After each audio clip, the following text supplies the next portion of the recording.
2 years in the countryside had passed like a long, harsh winter.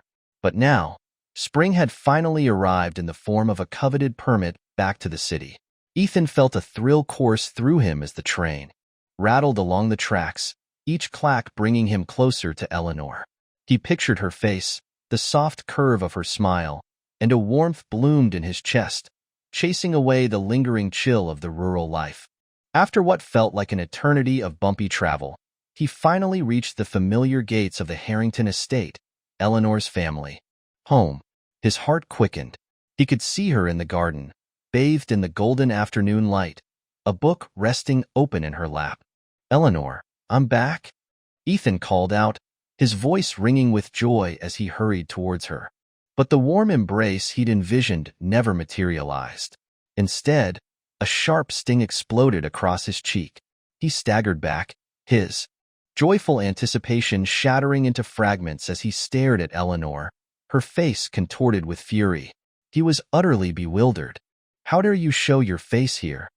Eleanor spat, her hands planted firmly on her hips, her eyes blazing with cold contempt. "Ethan, I truly underestimated your shamelessness." He was lost, utterly adrift in a sea of confusion. He could only manage a weak, placating smile, a habit ingrained from years of trying to smooth over Eleanor's capricious moods. "Why did you steal Julian's return permit?" she accused, her voice laced with venom. "Why condemn him to further suffering in that godforsaken place?" With a flick of her wrist, she threw a letter at him, the crisp paper stinging his face as it landed. He fumbled to pick it up, his mind reeling. The words swam before his eyes, stark black ink on white, detailing a litany of supposed sins he'd committed. It was from Julian, the handwriting undeniably his. The letter painted a vivid picture of Ethan's supposed cruelty in the countryside, how he'd ostracized Julian, orchestrated campaigns against him, and inflicted endless hardship. It was a carefully constructed narrative of victimhood, culminating in the accusation that Ethan had callously snatched Julian's rightful place on the return list. The sheer injustice of it all practically leaped off the page. "Eleanor, you've got it all wrong. I never did any of this," Ethan pleaded, his voice cracking with desperation. "Please, you have to believe me." "Believe you? So, Julian fabricated this whole thing? This letter is perfectly clear, Ethan. Are you still going to deny it?" she scoffed. "You're from that rural muck. You know how to play those petty games, how to manipulate those types of people. Don't think I'm blind to your kind. I had to see it with my own eyes to truly believe how low you could stoop." Eleanor was deaf to his pleas, her mind already made up. She chose to believe the carefully crafted lies in a letter over the living, breathing man standing before her. Whenever Julian was involved, a strange selective deafness seemed to descend upon her. In her eyes, Ethan was always the flawed, selfish one, while Julian remained her pristine, untouchable ideal. "This is my return document," Ethan insisted, pulling the official papers from his satchel and holding them out to her. "My name is right here. I'm not lying. Look for yourself." Eleanor didn't even glance at the papers. She brushed his hand aside with a dismissive wave, her lips curling into a contemptuous smile. "These permits are based on merit, Ethan. They're not something you can just steal or swap," he tried to explain, his voice rising in frustration. "Don't insult my intelligence, Ethan," she snapped. "Stealing the permit and then lying about it? Are you even a man? Have you no honor?" "I've agreed to marry you," she continued, her voice taking on a self-righteous tone. "Why can't you just accept that and stop trying to undermine Julian? How many times do I have to tell you? We grew up together, Ethan. There's nothing romantic between Julian and me." Eleanor's words were a torrent of accusations and assumptions, a monologue delivered without pause for breath or room for his defense. "Julian is far more capable than you are," she declared, as if stating an undeniable fact. "If you hadn't interfered, he would have been on that train, not you. You've always been jealous of him, haven't you? You've always tried to sabotage him whenever you could." The realization crashed over him with brutal force. This was how she truly saw him.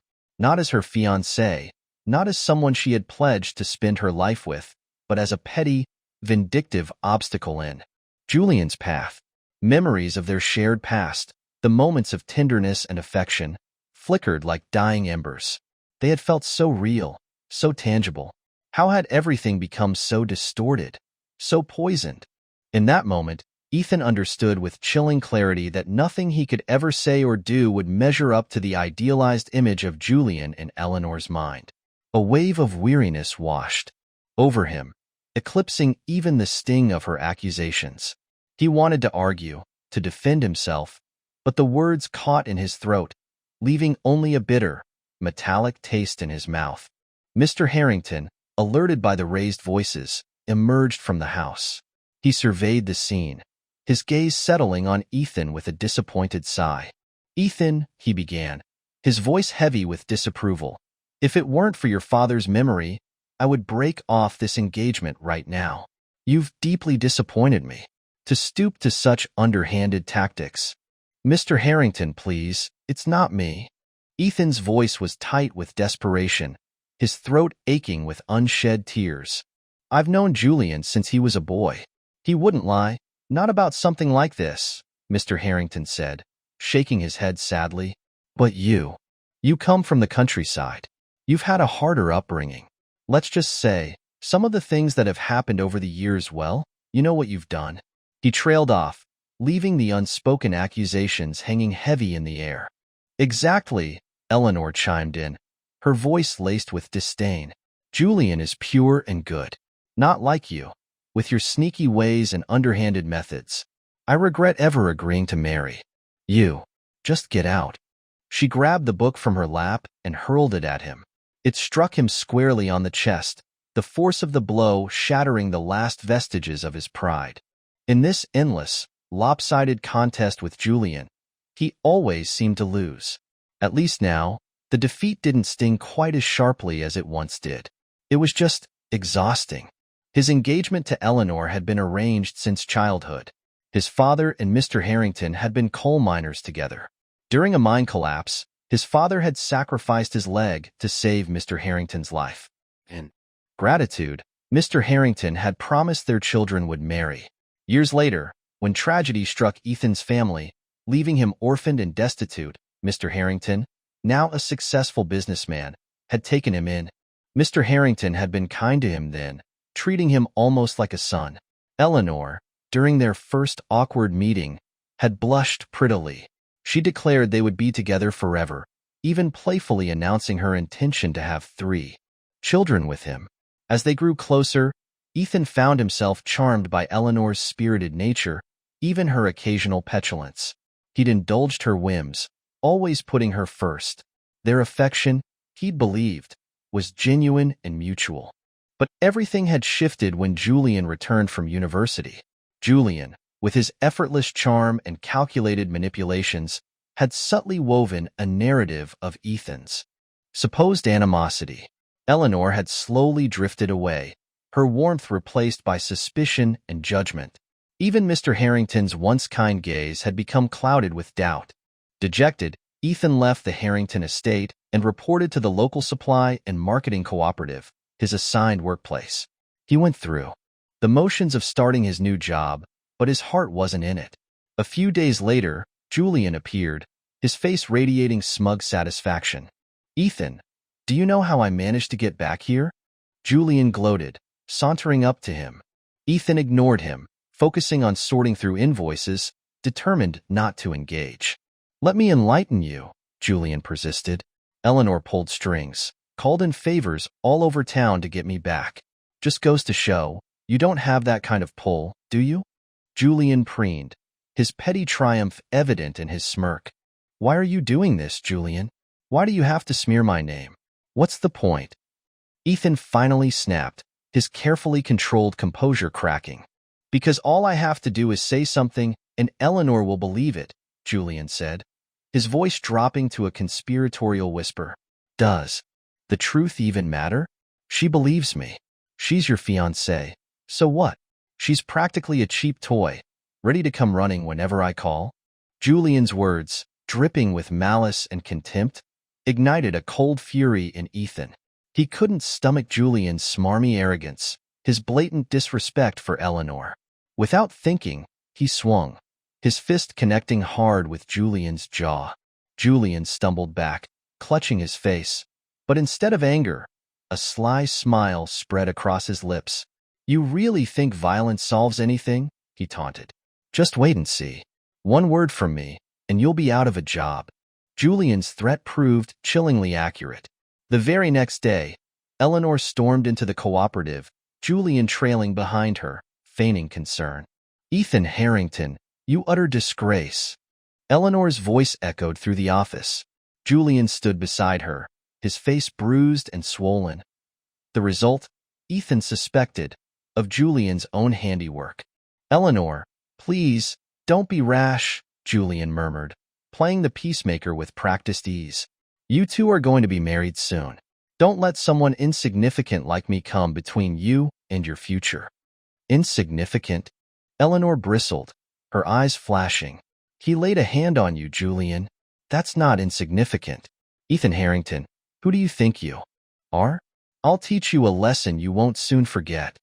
Without another word, she slapped Ethan across the face, the force of the blow rocking his head back. "You're too kind, Julian," Eleanor continued, her voice dripping with indignation. "You always let people walk all over you." "Well, not anymore. Ethan Harrington, you've gone too far. Today, I'm going to make you pay." Eleanor's outburst drew the attention of everyone in the cooperative. Whispers rippled through the room, turning into open murmurs and pointed stares.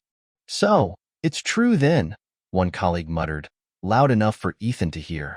"He really did steal that return permit. Always seemed a bit too smooth, that one." Another chimed in. "Fancy work, stealing jobs now, is he?" The whispers became a chorus of condemnation, their judgmental eyes boring into him. "Ethan, apologize to Julian right now," Eleanor demanded, her voice sharp and imperious. "Or I swear, I'll never forgive you." "I did nothing wrong," Ethan said, his voice strained but firm. "I won't apologize to him. I hit him because he was insulting you. I was defending your honor. This whole thing is a performance, Eleanor. Can't you see that?" He desperately tried to break through her wall of prejudice, but his words seemed to bounce harmlessly off her hardened heart. "Ethan, why do you have to twist everything?" Julian sighed dramatically, his voice laced with false sorrow. "I know you dislike me, but Eleanor and I are just friends. Why do you have to make things so difficult? Please, just stop targeting me. I'm begging you." Julian's performance was masterful, the picture of wronged innocence.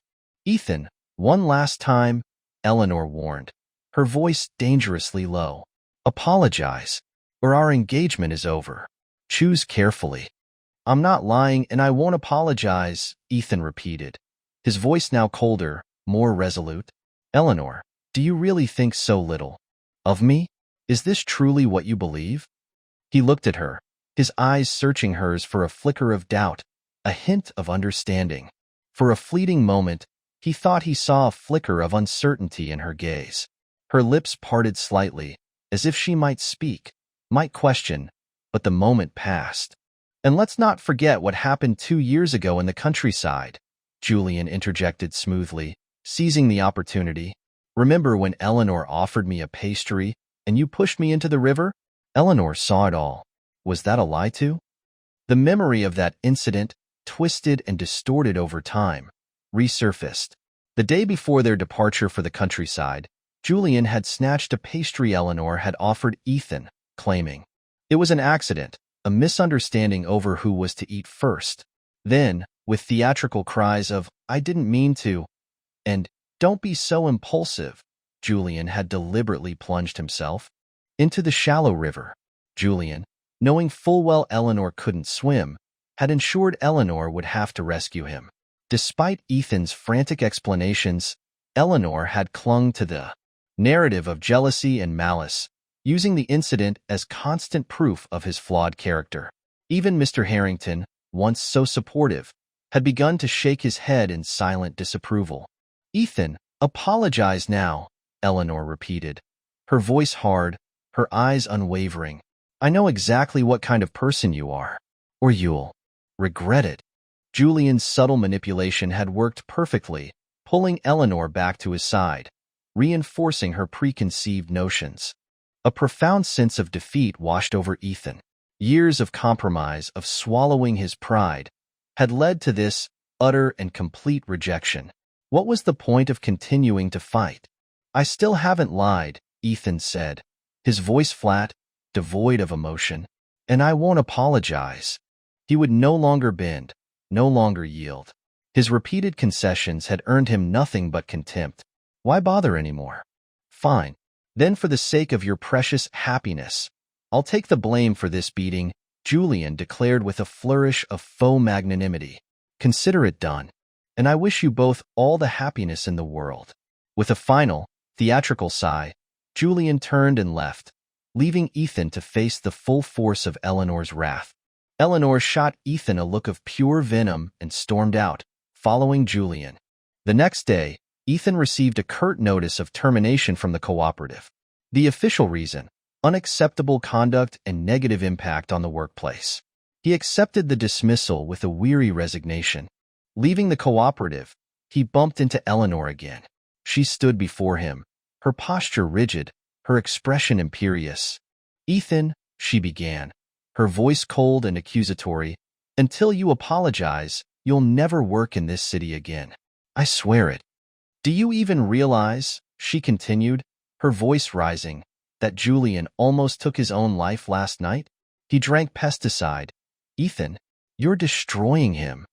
Her words were delivered with righteous fury. Ethan simply walked past her, his spirit too depleted for further argument. He continued walking, not looking back, each step carrying him further away from her, from everything. He sought out an old classmate, Arthur Hayes, who now ran a small newspaper. Arthur, sympathetic to Ethan's plight, offered him a job. For a few days, Ethan found a semblance of peace in the routine of work. But the respite was short-lived. Eleanor, accompanied by a group of burly men, descended upon the newspaper office like a storm. Eleanor wasted no time in invoking the Harrington name, demanding Arthur fire Ethan immediately. "Miss Harrington, I think you're mistaken," Arthur protested, trying to reason with her.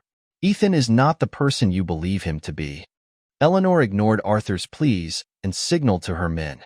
They began to systematically wreck the office, smashing furniture and scattering papers. Ethan, unable to stand idly by, intervened, trying to push the men back. He was met with brutal force, shoved and punched, collapsing to the floor under their onslaught. Pain exploded in his head, his body. Seeing Ethan being beaten, Eleanor abruptly ordered her men to stop.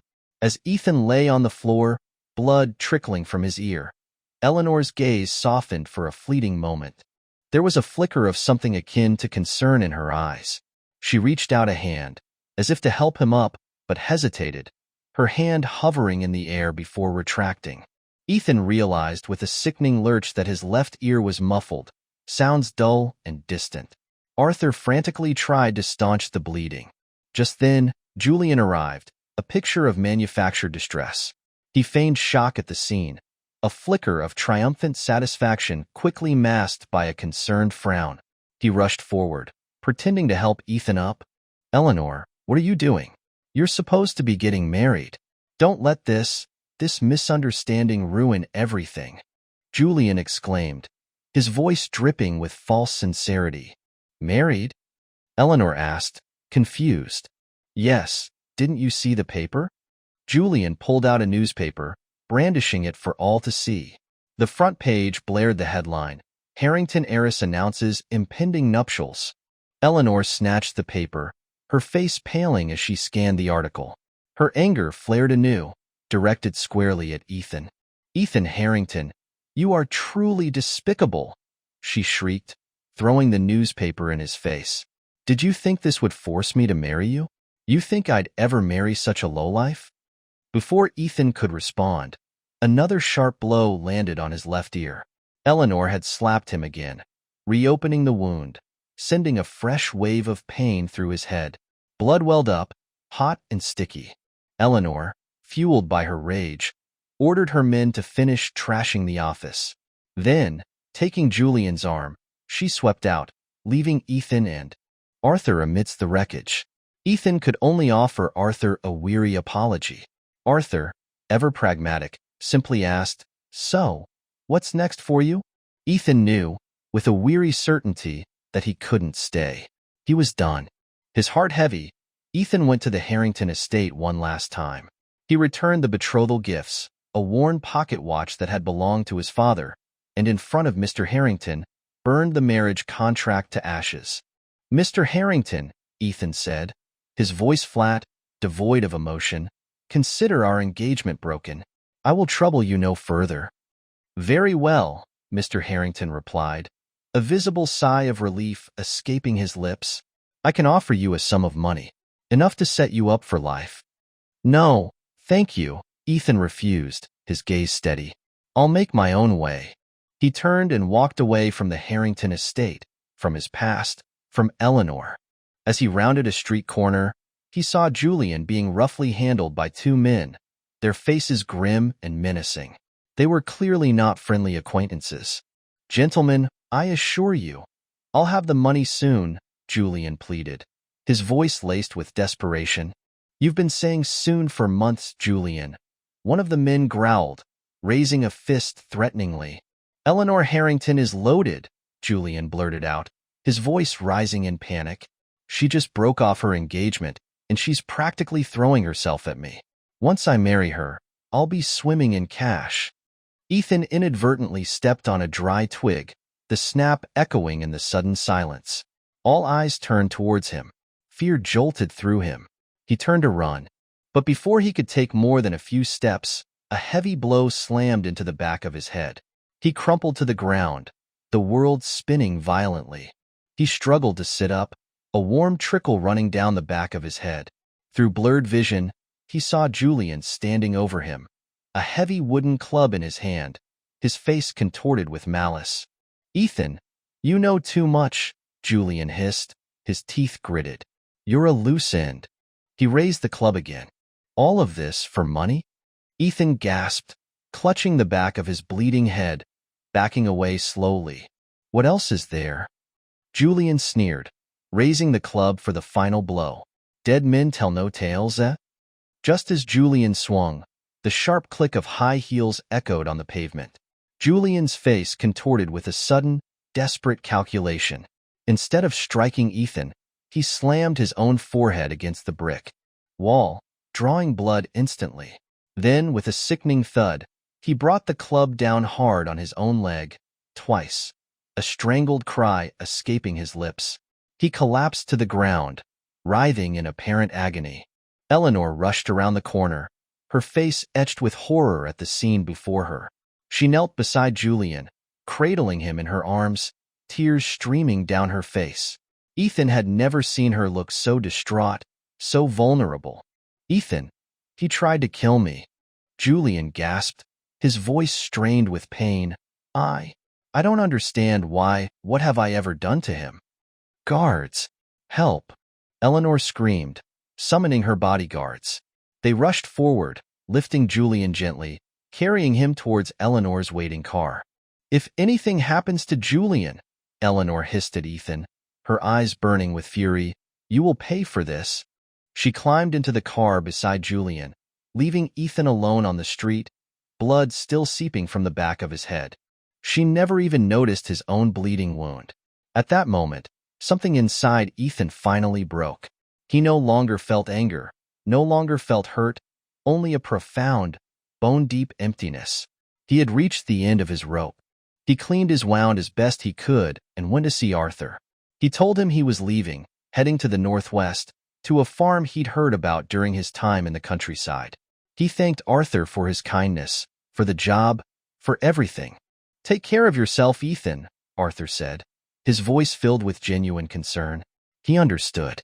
Ethan packed his meager belongings, preparing to leave. As he was folding his worn clothes, Eleanor appeared again, her face tight with anger.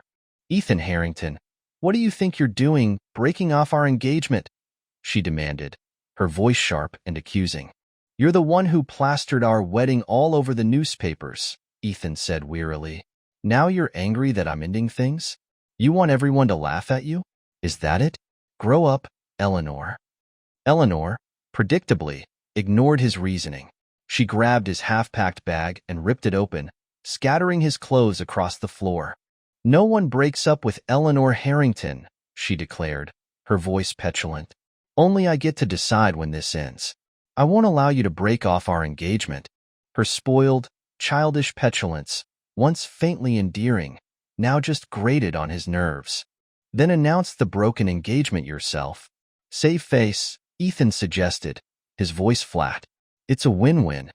And Julian is not a good man, Eleanor, he added, knowing she wouldn't listen, but feeling compelled to say it anyway. Stay away from him. Stop it with Julian. Eleanor's voice rose again, her patience snapping. Why are you always trying to tear him down? Constantly bad-mouthing him, spreading rumors. It's pathetic, Ethan.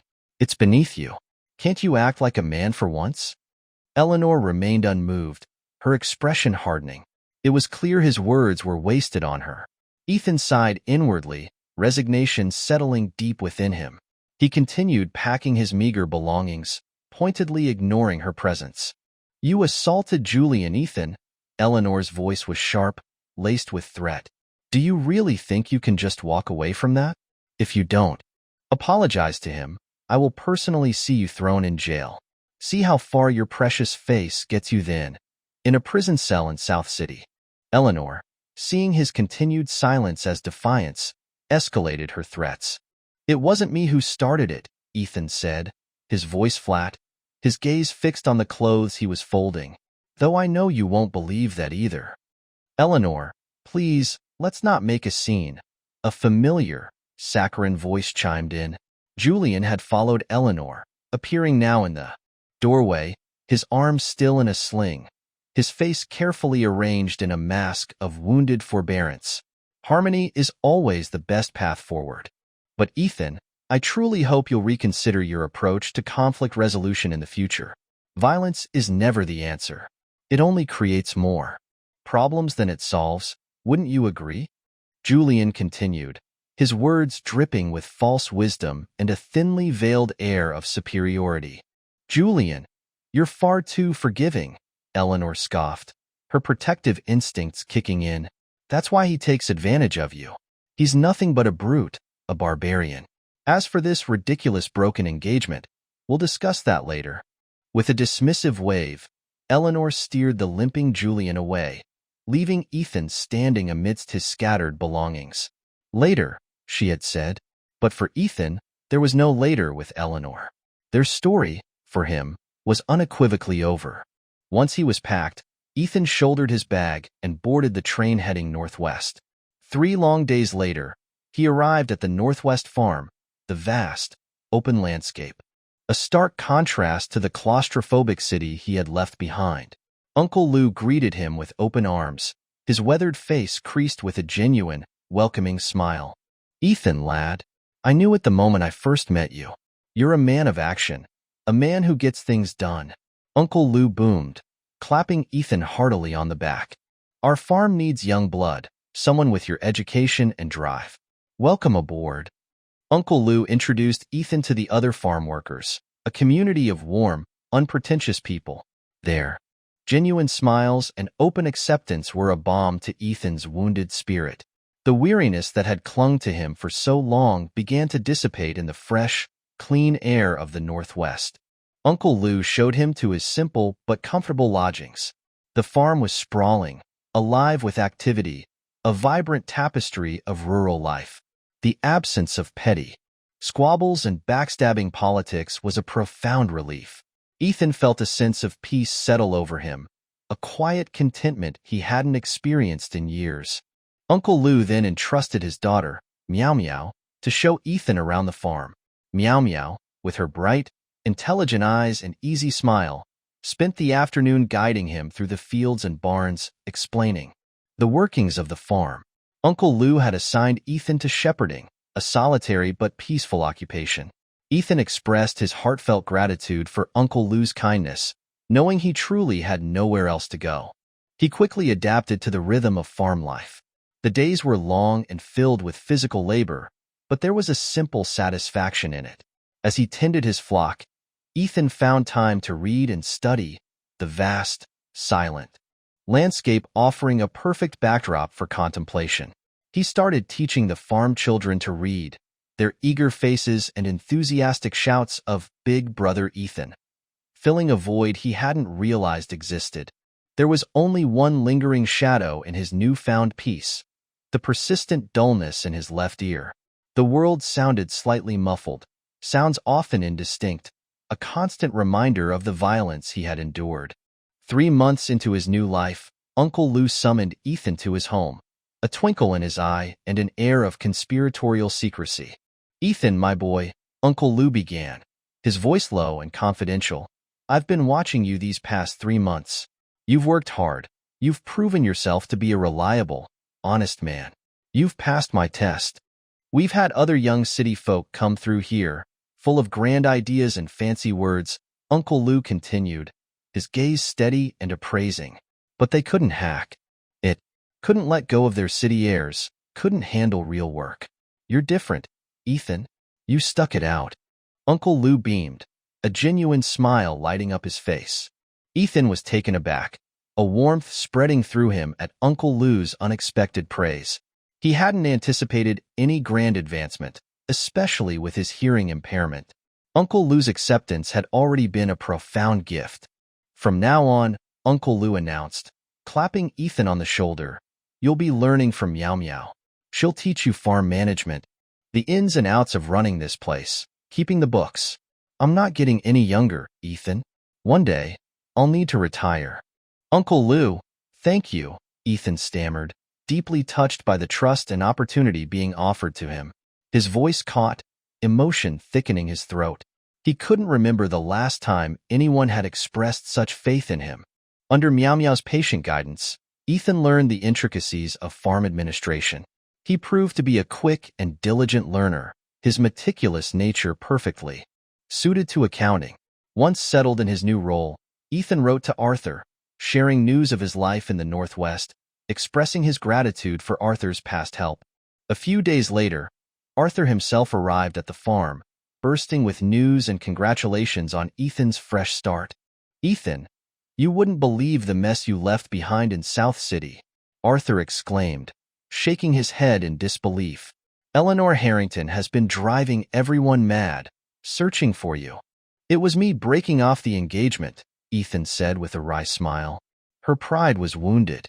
"It's stranger than that," Arthur insisted, scratching his head in bewilderment. "She's completely dropped Julian. Won't give him the time of day. And she's been asking about you everywhere, even came to see me at the newspaper, practically begging for information."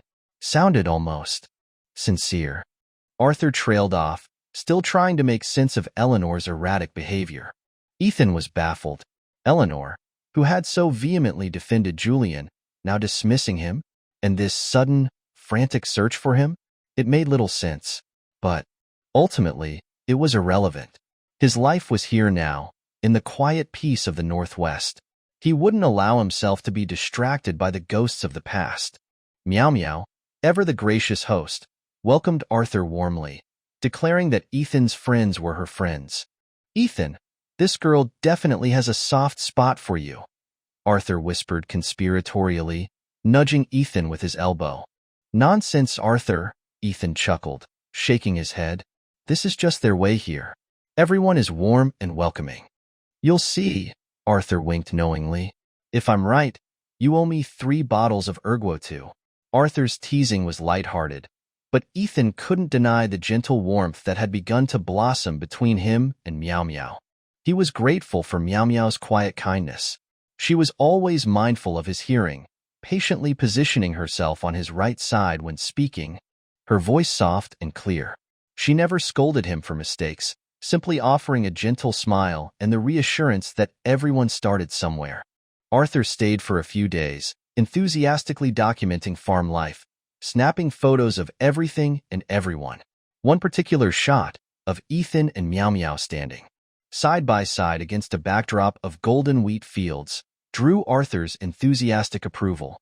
"You two look perfect together," he declared, oblivious to Meow Meow's blush. I'll develop these back in South City and send you a print, Arthur promised, before boarding the train back to the city. But it wasn't a photograph that brought South City back to the Northwest farm. It was Eleanor herself. Arthur, in his well-meaning but ultimately disastrous attempt to promote the farm, had published an article featuring his photographs. It was the image of Ethan and Meow Meow that caught Eleanor's eye, sparking a fresh wave of possessive fury. She had tracked Ethan down, arriving at the farm, clutching the newspaper in her hand, a storm of rage brewing in her eyes. Ethan, finally enjoying a rare moment of respite after a particularly busy harvest season, was caught completely off guard by her sudden appearance.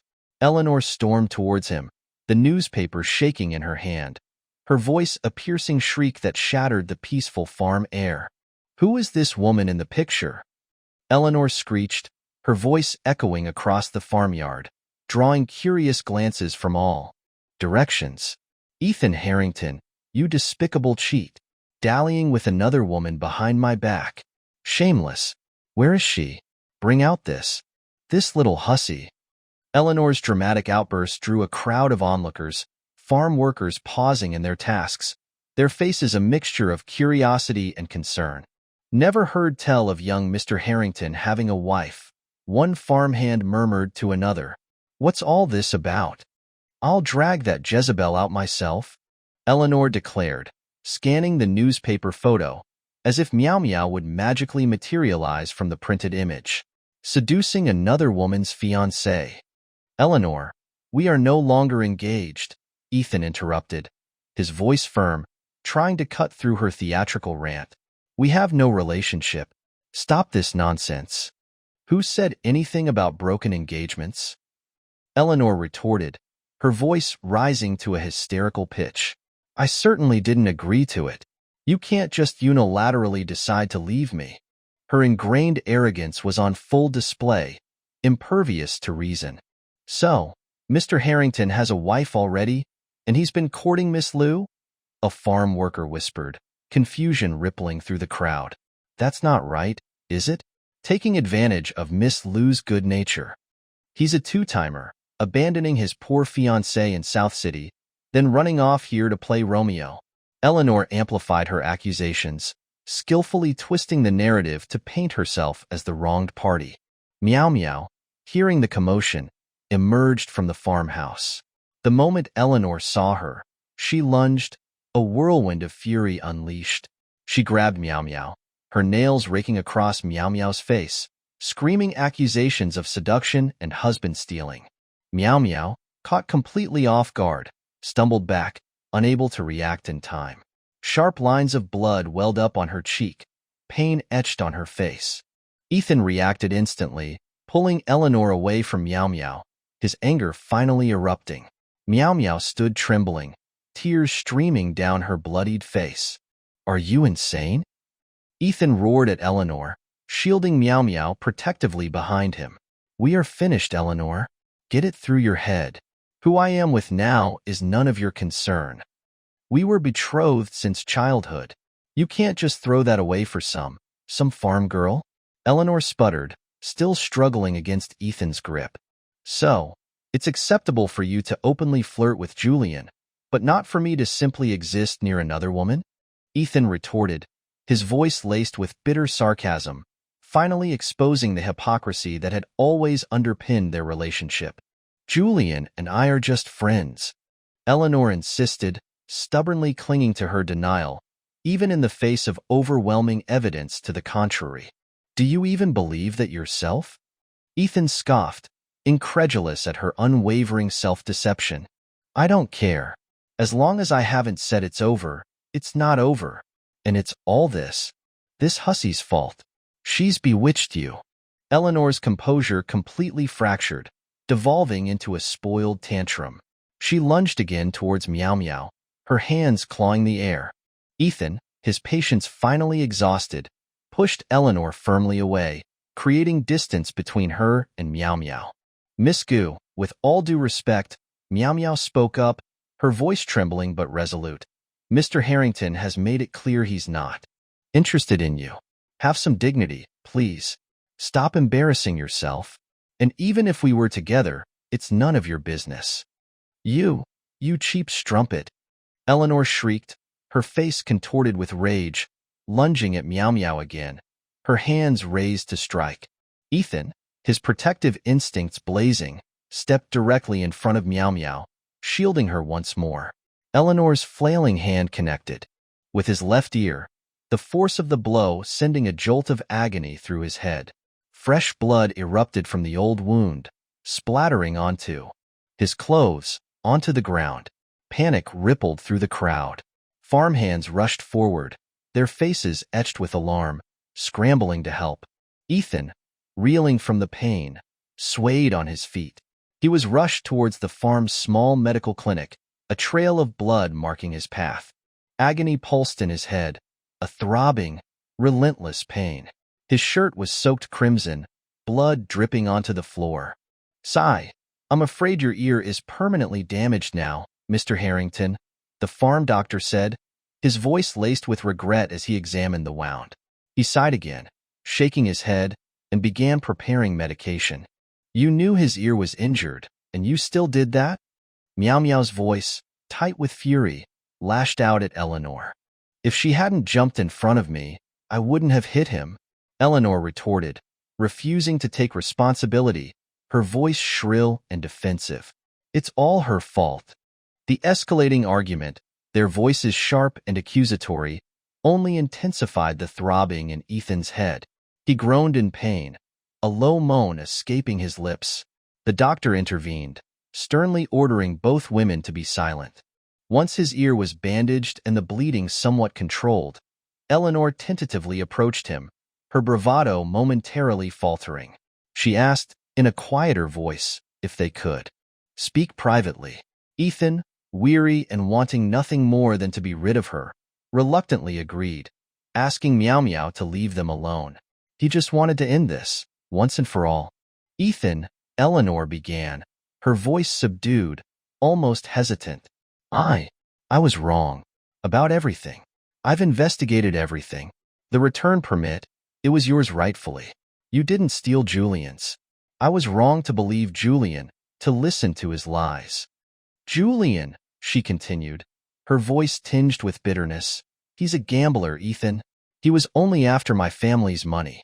I've cut ties with him completely. And I realize now, it's always been you, Ethan. It's always been you in my heart." "I know I hurt you, Ethan," she pleaded, her voice softening, taking on a pleading tone. "But if you'll just give me another chance, we can fix this. We can go back to how things were. We can get married, Ethan. Right away. I'll announce it in the papers. Everyone will know." "And your ear," she added, her voice laced with a desperate sincerity. "We'll get it fixed, Ethan. If they can't do it here, we'll go abroad. Anywhere in the world. Just say you'll forgive me, Ethan. Please. I know I made a mistake. Just give me one more chance." Eleanor's carefully constructed facade of arrogance had crumbled, replaced by a raw vulnerability, a desperate plea for forgiveness and a return to the past. She was begging him to come back. "It's too late, Eleanor," Ethan said, his voice quiet but firm, his gaze unwavering. "You chose Julian. Time and time again. You chose to believe him, to trust his lies, to dismiss my words. You pushed me away, Eleanor. You made your choice. We can't go back." "No, please, Ethan," Eleanor's voice broke, her carefully constructed composure finally dissolving. She sank to her knees beside him, clutching at his arm, tears streaming down her face. "I was wrong.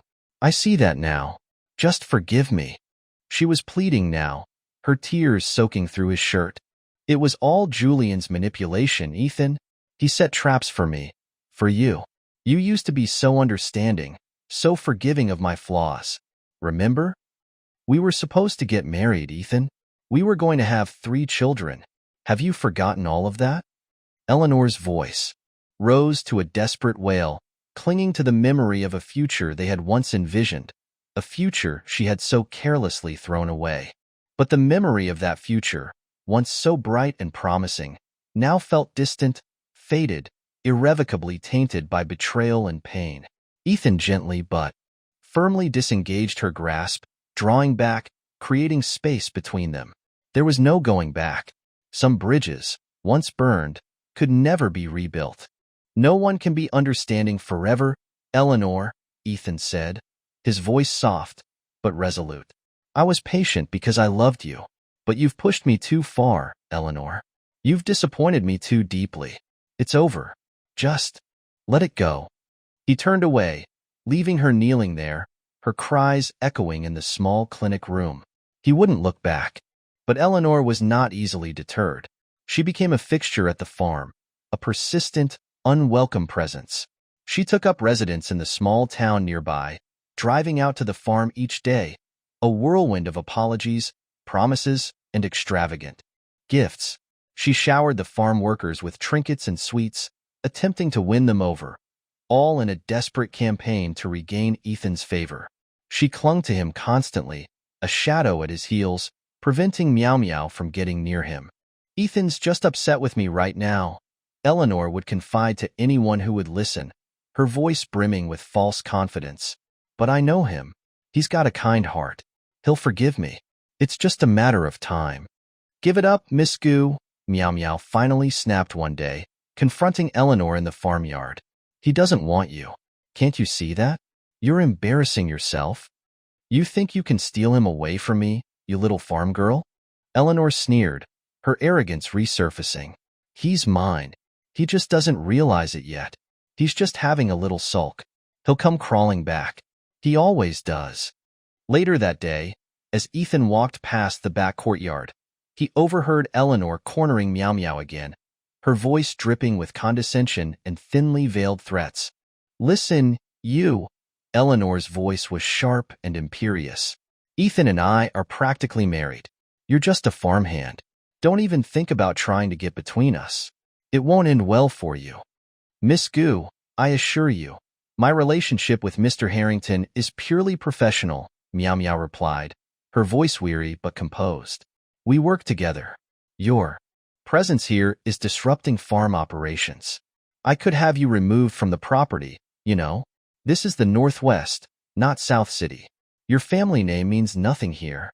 Fine, Eleanor snapped, her voice laced with petulance. You want money? Is that it? I can make you disappear. How about 30,000 yuan?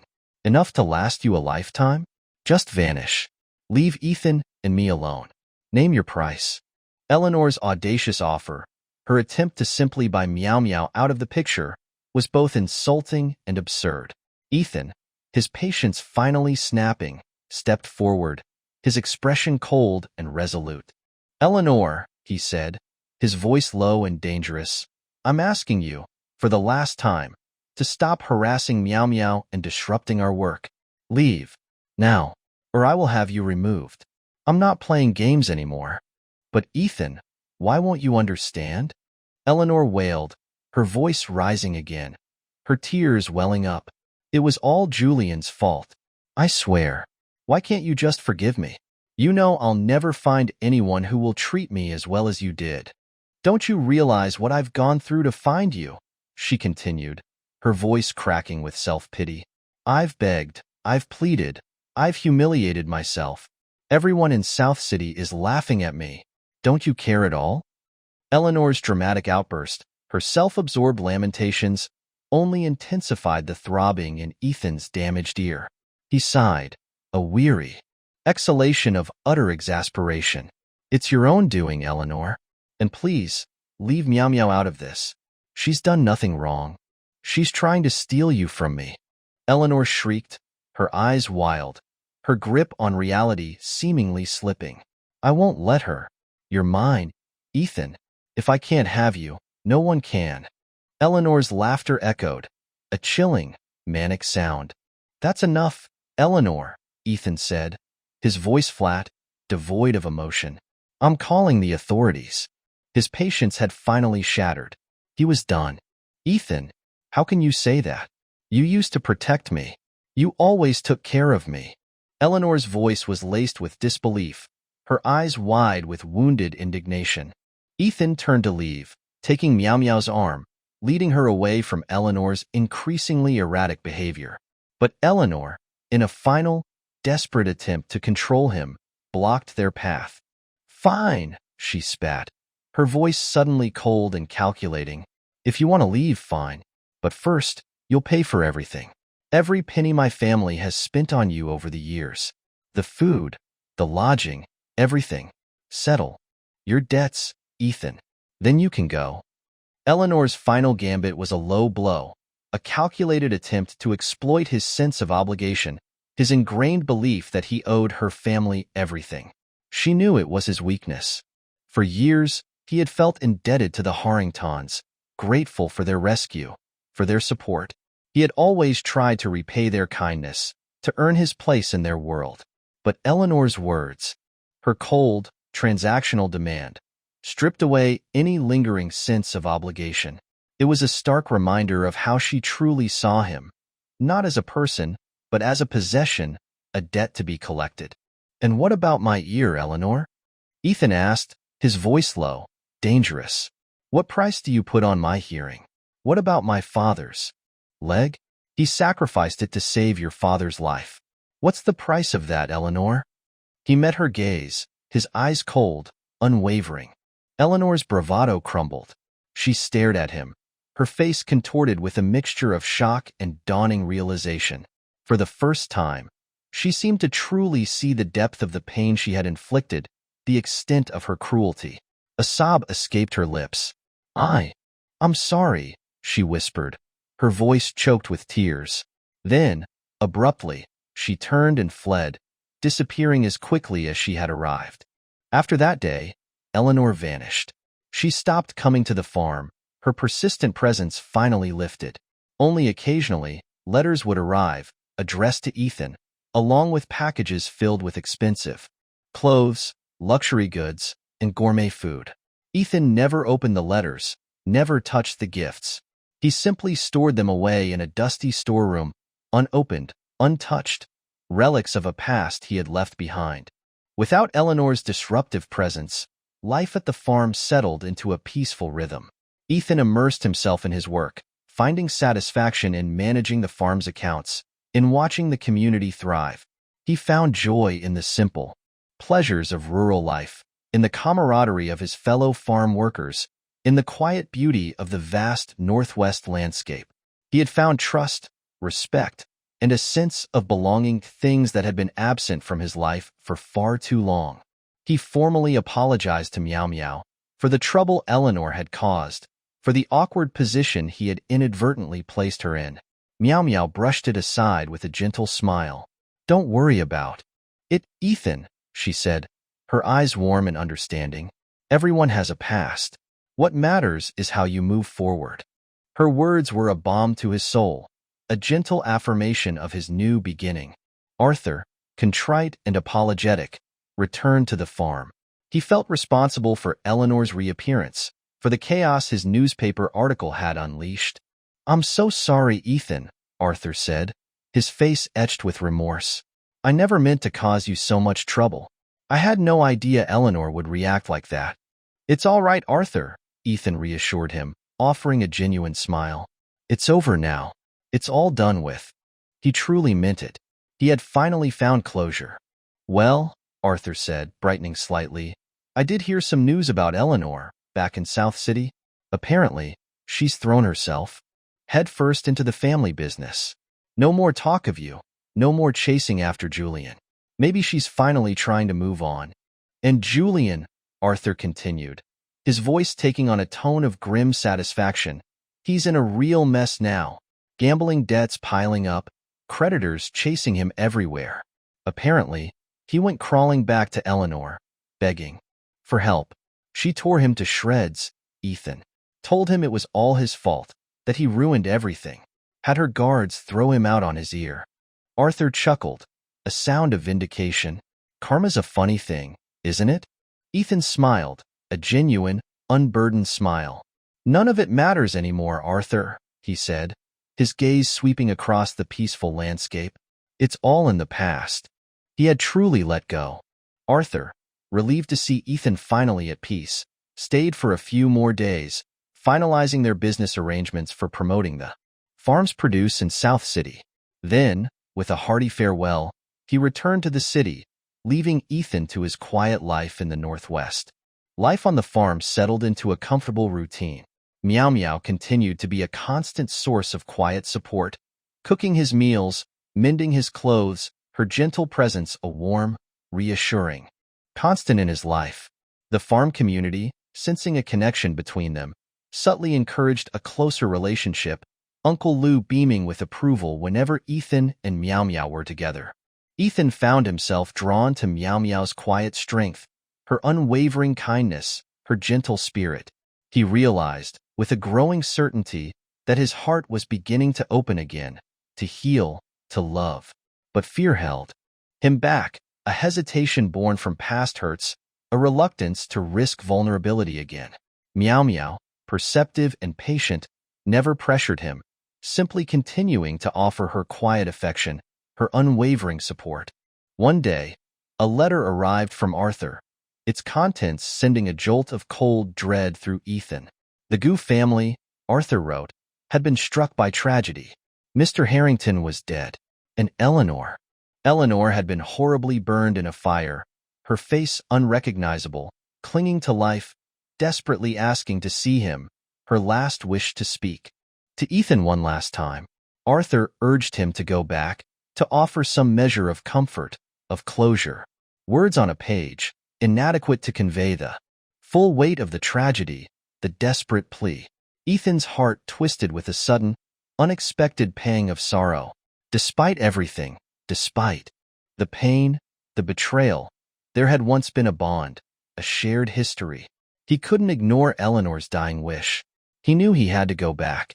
He told Meow Meow he had to leave, to return to South City. She understood. Her eyes filled with a quiet sadness, a subtle fear. At the train station, as he boarded the train, she leaned close, her voice soft against his right ear, her words a whispered promise, a fragile hope. Then, her eyes glistening with unshed tears, she turned and walked away. 3 days later, Ethan was back in South City, standing at the bedside of a woman unrecognizable, her face a mask of bandages and burns. Eleanor's eyes, wide and luminous against the ravaged landscape of her face, focused on him, a tear escaping and tracing a path through the sterile white gauze. "Forgive me," she whispered, her voice a raspy croak, barely audible, her throat damaged by smoke and fire. Arthur, his face grim, filled in the devastating details later.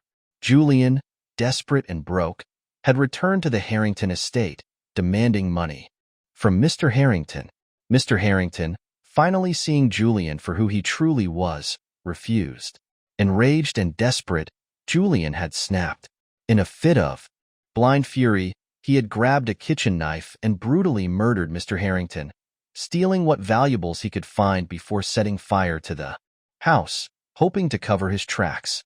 Eleanor, caught in the blaze, had been pulled from the inferno, barely alive, her life irrevocably shattered. Eleanor died soon after Ethan's visit, her last words a whispered plea for forgiveness.